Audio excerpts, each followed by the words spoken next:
Мамандық таңдау бұл өмірдегі күрделі шешімнің бірі. Өз ісіңді таңдар алдында қандай мамандықтар бар екендігін және бұл мамандықтың не үшін керек екендігін біліп алған жөн. Мамандық жайлы толық түсінік алу үшін маман иесі не істейді, оның қызметінің нәтижесі неге алып келеді, маман иесі қандай жағдайда жұмыс істейді деген сұрақтарға жауап таба білу керек. Кәсіби қызметтің нәтижесі кез келген жұмыстың негізі. Біздің өмірде неге қол жеткізгіміз келетіні туралы түсініктің өзі біздің арманымызға жетуге мүмкіндік береді. Әрине, мамандық таңдағанда маманға тек қана білім мен іскерлігі ғана емес, сондай-ақ оның қабілеті мен жеке қасиеттерін дамыту деңгейі жағынан да қандай да бір талаптар қойылатынын білу маңызды. Мамандық таңдау қиын және еңбекті қажет ететін іс, және сіз қаншалықты іздесеңіз, нәтижесі де соғұрлым жақсы болады. Есте сақтаңыз, адам жан дүниесінің қалауына сай келетін салада табысқа жетеді. Сондықтан мамандықты таңдағанда немен айналысқан қызықты, немен айналысқанда жан рахатына бөленесіз, соған назар аударған жөн. Жалпы заман өзгергенімен қазақилығымыздың арқасында той домалақтан кенде еместігіміз белгілі. Ал осы той домалаққа баратын қыз-келіншектеріміздің өздерінің әсемділігіне сай бет әлпетін әрлеумен қатар түрлі шаш үлгілерін жасататыны белгілі. Әрине, бұл шаш үлгілерін кімдер жасайтыны да айқын. Ол дегеніміз шаштаразшылар. Бүгінгі мамандық таңдау маңызды бағдарламамыздың кезекті саны тікелей осы айтылып отырған шаштараз мамандығы жайында жол тартпақ. Өмірде мамандықтың түрі өте көп. Әр адам өмірінде бір мамандықтың иесі болуға тиіс. Ол үшін көп еңбектенуді қажет ететіні айтпаса да анық. Ең алдымен адам өз мамандығының қыр-сырын үйренуге міндетті. Қай мамандық болсын, адамға көптеген талаптар қоятыны да белгілі. Армысыздар, біз бүгін мамандық таңдау маңызды бағдарламасы аясында көбіне елене бермейтін, алайда ол маманға көпшілік баратын шаштараз мамандығы жайында зерттеу жұмысын жасауды жөн санадық. Қазір алғашқы қадамымызды мына тұрған іңкәр шаштаразынан бастамақпыз. Олай болса, экраннан алыстамаңыздар.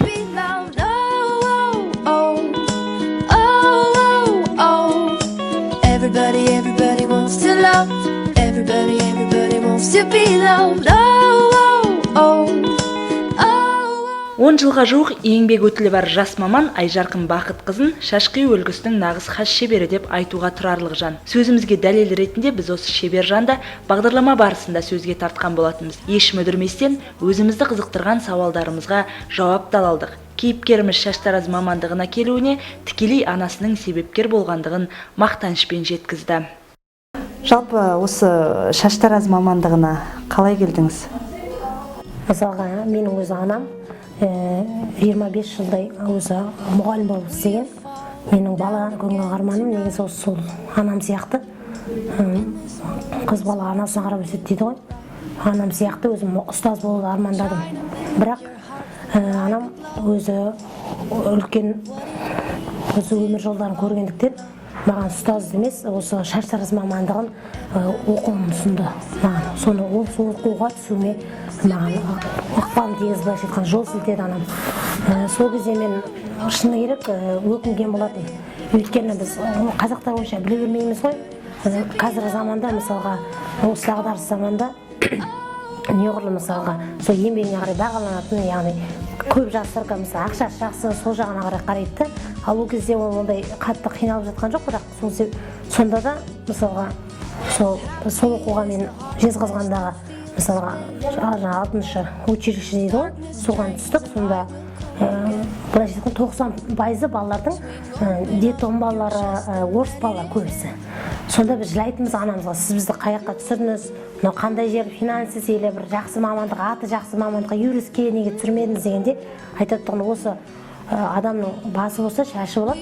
Яғни шашы өшсе, сендер ақшасыз қалмайсыңдар. Яғни үш мамандық ешқашан өлмейді. Яғни ол аспазшы, сосын ол шаштараз, сосын тігінші. Осы мамандық әрқашанда сұраныста болады. Одан ешқашан оларға, осы мамандықтарға ешқандай кризис әсер етпейді деп анам айтқан болатын.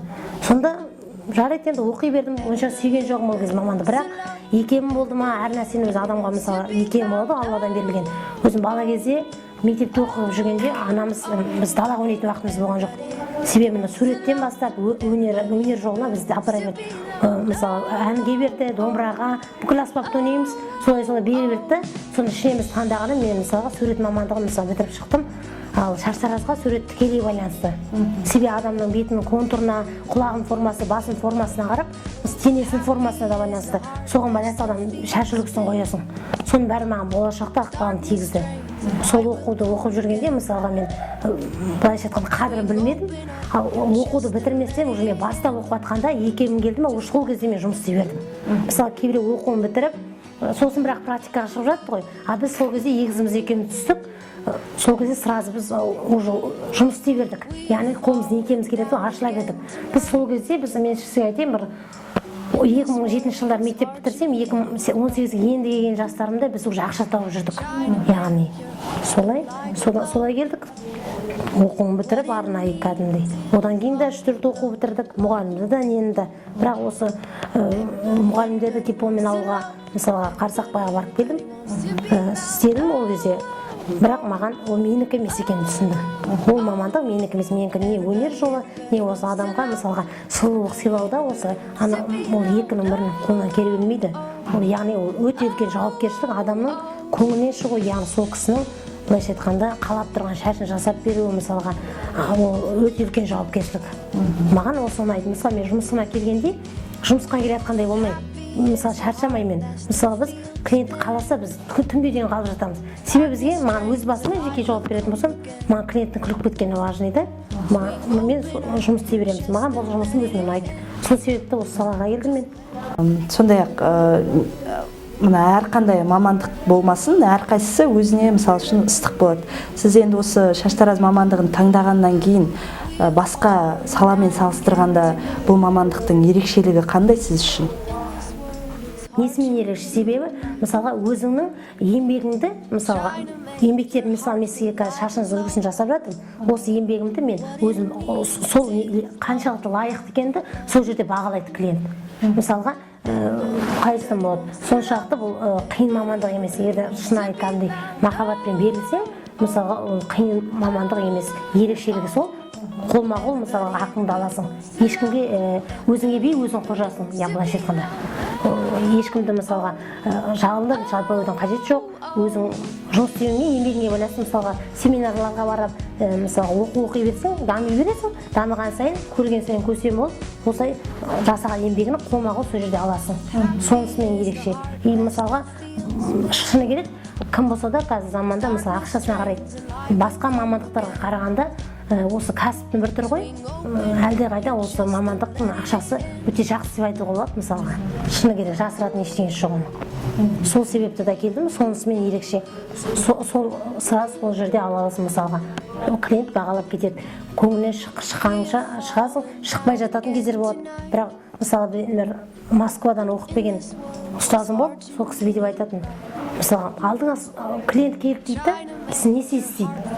Мен айтамын, мен барын салармыз, істеп беремін, енді барын салған десем, жоқ олай дұрыс емес дейді. Неге десем, себебі шаштараз мамандығында әр клиент келгенде кім келді, қандай жастағы адам, Алла дегенде қарсы алу керек. Сіз Алланы көрген не істейсіз? Сол сияқты сіз барыңыз салыңыз керек. Барыңызды салсаңыз, еңбегіңіз еш кетпес деп ойлаймын. Сонысымен ерекшеленіп, қолма-қол мысалы ақыңызды аласыз. Өзіңіздің қаншалықты дәрежеде екен, сол шаштан бағаланып тұрады.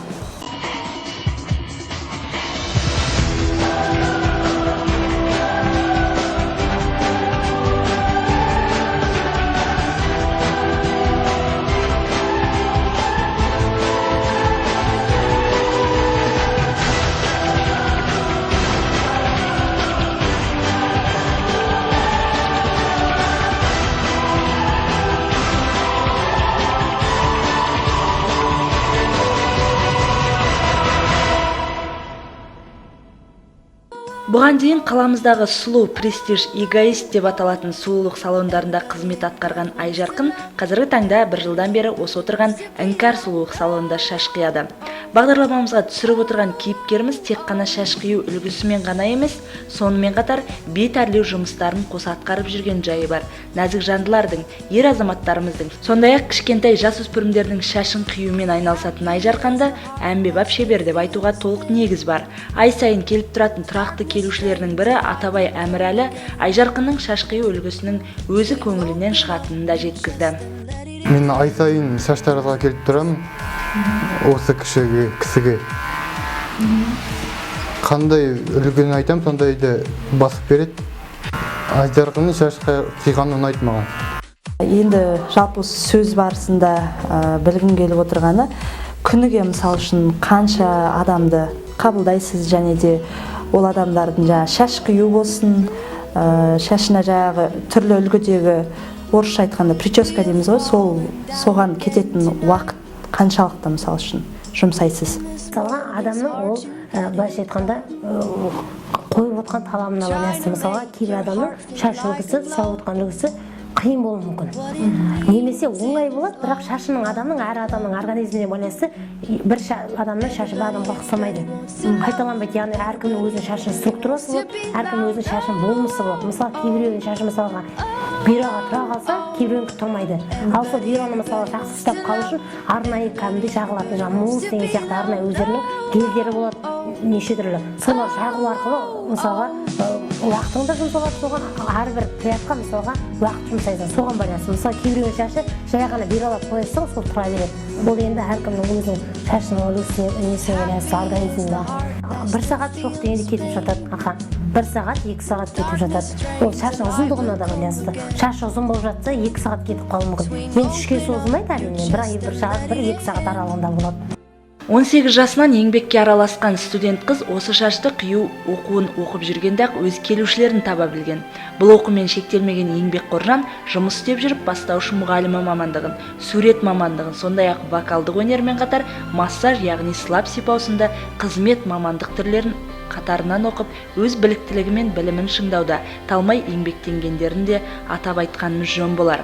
Отбасын құрған Айжарқынның бүгінде Құдай берген бір ұлы мен қыз баласы бар. Өз жұмыстың шебер атанған Айжарқын сөзге де шебер екендігін байқатты. Бағдарлама барысында алдағы жоспарларын да жасырып қалмады. Алдағы жоспарларыңызбен бөлісіп отырсаңыз да болады. Мысалы, кедей бай болсам дейді ғой, сол сияқты любой адам мысалға, яғни ниеті, мысалы талабы жоғары болса, кей адам көз ашық адамдардың кез келгені меніңше алған болуды тырысады, қай адам болса да. Қай шаштараздың болсын, егерден басқа мамандығы иесін болсын, кім болса да кеңейгісі келеді. Мысалы, менікі де әрине кеңейіп болашақта мысалға салон ашып, кімнің болса да арманы, мысалға арманым жоспарда нық, айқын. Мысалға қазір енді аяққа тұрып келе жатырмыз. Бұйыртса осы бір 5 жыл аралығында ашық болсам деген менің де өзім үмітім бар. Ақын-ақыны келе жатырмыз соған. Күннен күнге тәжірибе келе береді. Біреуінде мысалы дұрыс жасамасаң келесің былай екен ғой деген сияқты біліп отыру арқылы сөйтіп тәжірибемен ақын-ақын сөйтіп өсе бересің. Өскеннің өзі жақсы, ол болашақта жаңағы сенің салоның ашып, үйретіп, аяққа тұрып басқа нәрсе қосып көтеруіне, кеңеюіне ол сенің еңбегің саған көтерілуіне болмаса келіңе әсер етпейді. Өз ісіне әбден машықталып алған Айжарқын Бақытқызы бүгінде өз білгенін шәкірттеріне үйретіп жатқан жайы бар. Бір емес, екі бірдей шәкірттен шаш қиюдың, оны сәндеудің қыр-сырын үйретіп жүрген бұл кейіпкеріміз мамандыққа деген сүйіспеншілігімен, сол атқаратын қызметіне ниет пен ынта, қабілет болса, өз еңбегінің нәтижесіне жететініне сенім мол дейді. Мысалы, баяғыда біздің жастар осы бір 5 жыл аралығында финансист, юрист, аты жақсы мамандық, бухгалтер деген сияқтыларға оқып кетті. Бірақ мен көп достарым бар, мысалы финансисті бітіріп қойып, жақсы бітіріп аман болып жүр мысалға ше. Өйткені олар түсінді, ол мамандықтың жұмыс табуы қиын екенін түсінді. Себебі қазір мысалы шыны керек, жұмыс табу өте қиын. Өйткені ондай мамандық қиын болып тұрған себебі бәсекелес көп. Яғни ондай мамандық жетіп артылады Қазақта. Осы Қазақстанда ондай мамандық жетіп артылады. Ал шаштараздарды мысалы түсіне бермейміз. Соны енді жастар түсініп келе жатыр. Яғни тігінші, яғни жаңағыдай аспазшы өнері, осылай мысалға осы шаш үлгісін жасау салонда мысалы ол бір шашпен тіркелмейді. Мысалы кірпіктің өзіне мысалы арнайы мамандар болады, тырнаққа деген сияқты стилист, визажист, макияж, неше түрлі ол бөліне береді адамға. Соның бәрін мысалы қазір түсініп келе жатыр жастар. Яғни бұл көтеріліп мысалы жақсы табыс табатынын соның бәрін біліп оқуға ниет білдіріп жатқан жастар өте көп. Мысалға мен 2 қазір осы шәкіртім бар, мысалы дайындалып жатқан оқимын деп. Соларға мысалы дайындап жатырмын. Әрине оқимын деген адамға мен қолымнан келгенше барымды аямаймын. Әрине үйретеміз қолдан келгенше. Ол шәкірттеріңіз тегін оқып ма? Жоқ, әрине қанша? Жоқ, тегін емес. Мысалға мен мысалы универсал мастермін. кейбір мәселе мысалы женский ғана қаяды, айтамын ер адамдарды ғана қаяды, не әйел адамдарға. Мысалы универсал деген өзі аты айтып тұрғандай, яғни мен екі әйел адамдарды, ер адамдарды ала беремін. Яғни соған байланысты мысалы ер адамдарға шаш үлгісін жасап жатамын.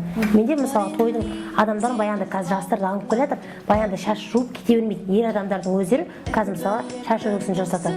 Мысалға мен бұл адам келіп тұрған оқушы кімді оқығысы келеді? Әйел адамға оқығысы келе ме, әлі ер адамға ма? Соны таңдай.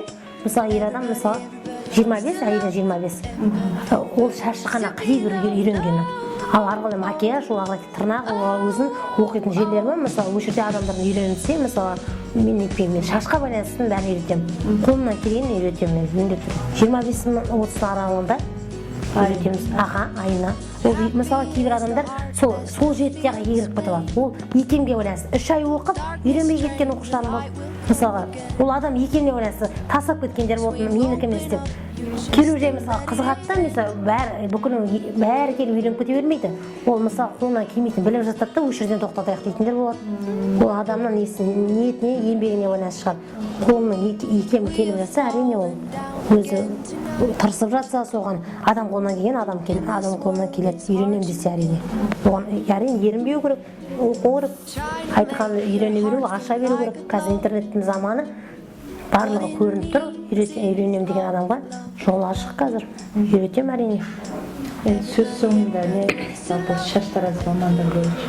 Мысалға менің мысалға бюджетке бармаңыздар, там болмаңыздар. Мысалы менің қашанда мысалға мен көбісі ер балаларда мысалы менің клиенттерім оларға айтып жатыр, мысалы осындай мамандықты оқып жатқандай деп. Жастарға айтатыным, мысалы жастарға деп өйтіп нетпей ақ қой, өзіміз де жаспыз ғой, бірақ енді осы мектепті бітіріп осы өмір жолына қарай келе жатқан жастарға айтарым, адам өзінің мысалға бәрі білімді бола бермейді ғой. Мысалы мектепте оқығанда да мысалы бәрі мысалы бірыңғай 5-пен бітірген жоқпыз ғой. Мысалы бұл мәселе 5-те де емес.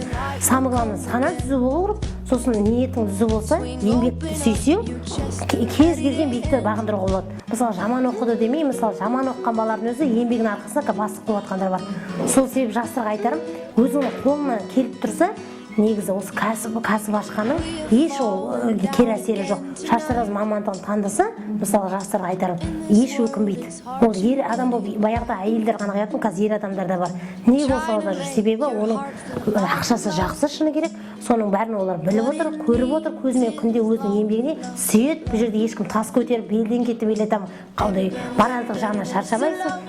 Әрине клиенттің көңілін табу оңай емес, бірақ бұл мен үшін ләззат. Олар соны түсінді да, мысалға келіп жатады. Жастарға айтарым, шамаңа қарай, мысалы білімің жақсы болып жатса, бұл білімі жоқтар ғана істемейді. Бұл да үлкен мәдениеттілікті бұл да қажет етеді. Өйткені халықпен жұмыс істейтін жердің барлығы мәдениеттілікті қажет етеді. Шаштараз мамандығына келсін деп айтуға болады, толықтай айтуға болады. Келсе еш өкінбейді мысалға шаштараз мамандығына. Міне өздеріңіз көргендей, мына тұрған Айжарқын есімді шаштараздың қолынан мен де өзімнің шаш үлгімді жасаттым. Бұл жерде мен ешқандай шаш қидырған жоқпын, себебі менің шашым уақытылы қиылғандықтан бұл кісінің қолынан мен өзіме шаш көтеру дейді, орысша айтқанда укладка дейді ғой, осы шаш үлгісін жасатып көрдім. Енді асығысты қазіргі осы бағдарлама барысында түсіріп жатқанда бұл кісіге жазылған өзінің клиенттері бар екен. Сол кісілердің келуіне байланысты бұл шаш үлгісін тез арада жасауды жөн санадық. Сондықтан да біз жалпы бұл шаштараз мамандығын игерген осы Айжарқын есімді шеберімізге айтарымыз, алдағы жұмысы жемісті болсын дейміз. Жаңағы өзіміз сияқты келетін клиенттер, келушілер көбейе берсін деген өзіміздің ақ тілегімізді айтамыз.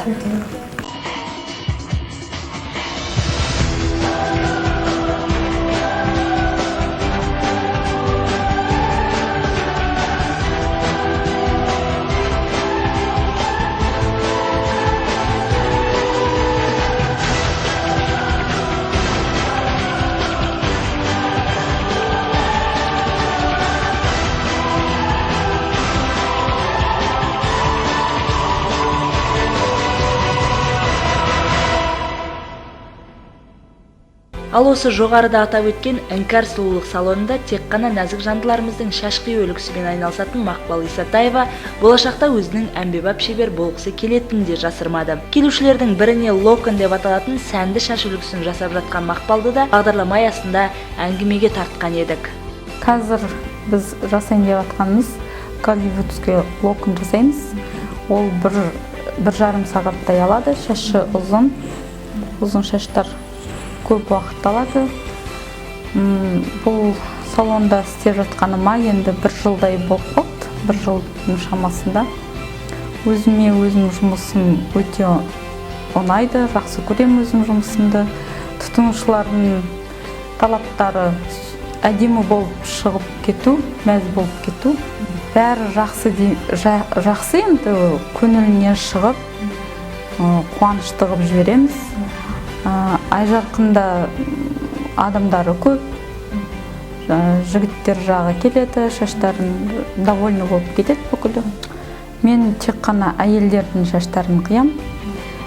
Қасымдағы Айжарқын деген қыз, ол әйелдерді де, еркектерді де қия береді. Біздің енді өзіміз жасаған жұмыстарымыз өзімізге енді әр қайсына әр жақсы баға беріп жатады әркім тұтынушыларымыз. Енді түбі енді ұлдардың несін қиып, шаштарын қиып, соған да тырысам. Әмбебап шебері болғым келеді менде. Сондай-ақ мамандық таңдау маңыз бағдарламасы барысында қаламызға қонаққа келген шымкенттік мына бір Гүлмира есімді әпкеміз қаламыздың шаштарашыларына өзінің оң бағасын беріп өтті. Мен өзім оңтүстік Қазақстан облысы Төле би ауданынан келгем. Сәтбаевта менің қайнағамның қызының тойына бара жатырмыз. Соған шаш салонына келдім, шашымды жөндетіп, өзім көңілімнен шығады деп ойлаймын. Өздерінің ойларындағыны жасап жатыр. Уже біз туысқандардың арасында 3-ші отырмын. Екеуі уже шығып кетті. Шаш үлгісін жасап? Иә, жасапты, уже шықты. Жақсы оны.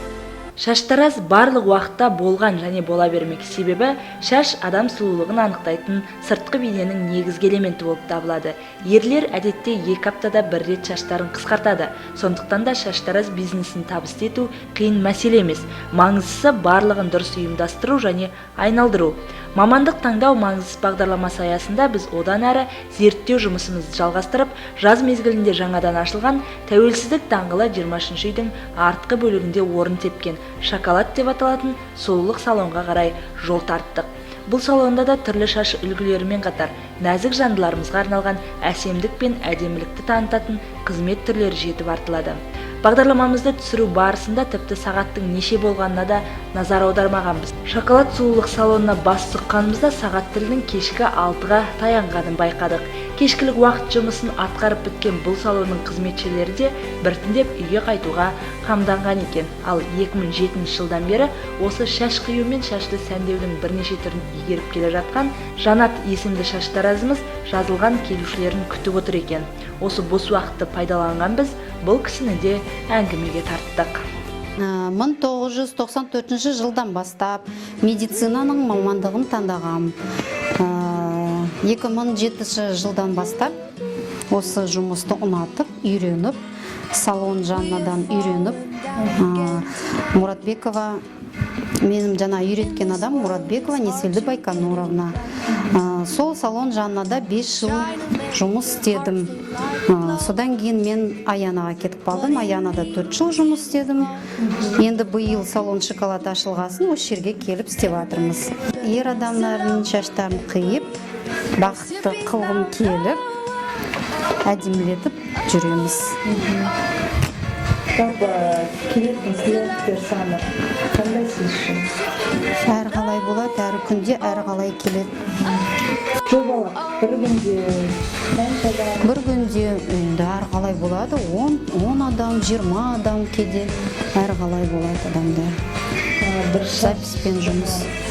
шаш үлгісін қанша уақыт жұмсайсыз?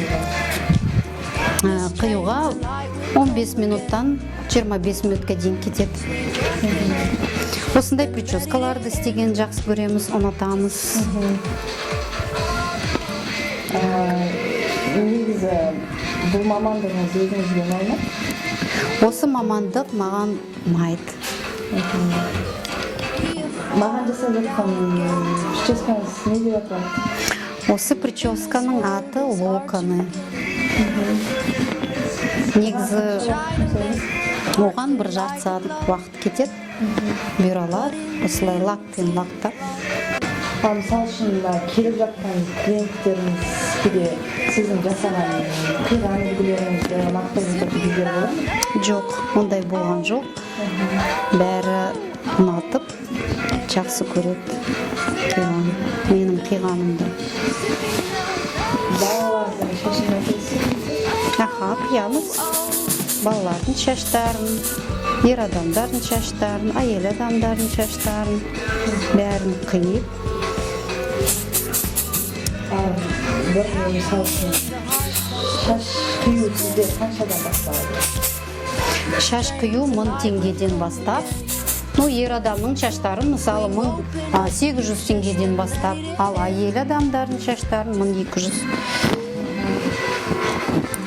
Шаштың ұзындығына байланысты ғой? Шаштың ұзындығына байланысты, сосын жаңағы жұмысқа байланысты болады біздің шаштар. Алдағы уақытта қандай жоспарыңыз бар? Ары қарай шаш қиятын, ары қарай үйренетін, семинарға баратын болатын. Сосын профессиональный краскалармен, жаңағы материалмен жұмыс істейтін. Ары қарай сосын тағы да мүмкін может макияж істеп, сондайға үйренгім келеді, или косметолог болғым келеді. Сізден осы жаңағы жұмыста біраз жыл бойы шаштарға дейін айналысып, сізден жаңағы үлгі алып оқушыларыңыз бар, мысалы үшін учениктер болып жатады ғой? Иә, бар. Қаншадан оқыттыңыз, үйреттіңіз? Енді менің үйреткенім 1-2 адам үйреттім точно. Потому что ол мамандыққа әр түрлі адам келе бермейді. Желаниесі бар адам ғана үйрене алады сол мамандыққа.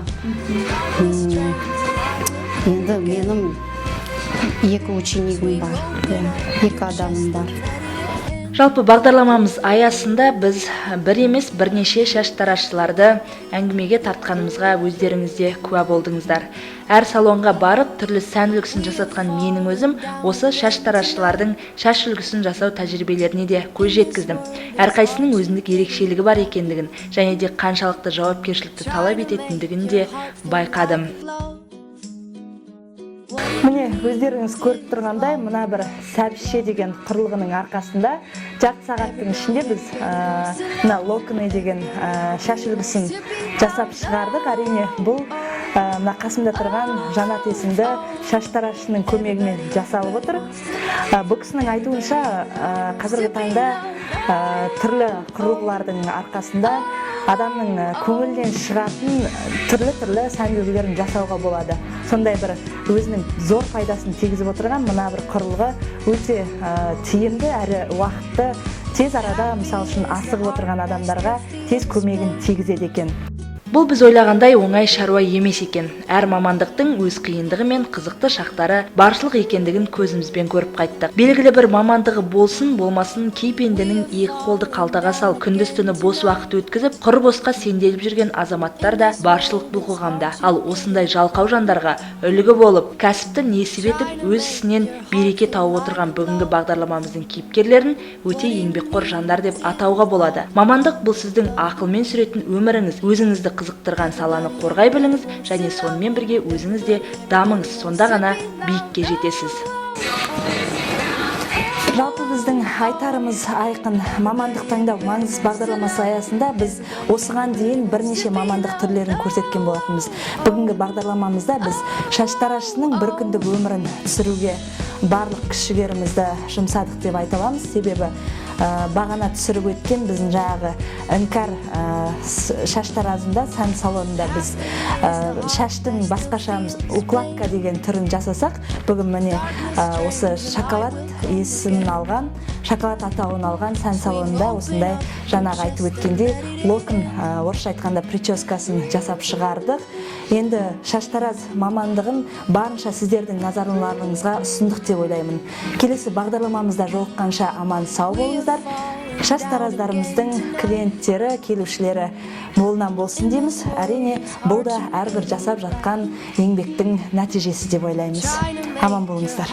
Like a glove, what it needs is love, love, love. Everybody wants to love. Everybody wants to be loved. Oh, oh, oh, oh, oh, oh. Everybody wants to love.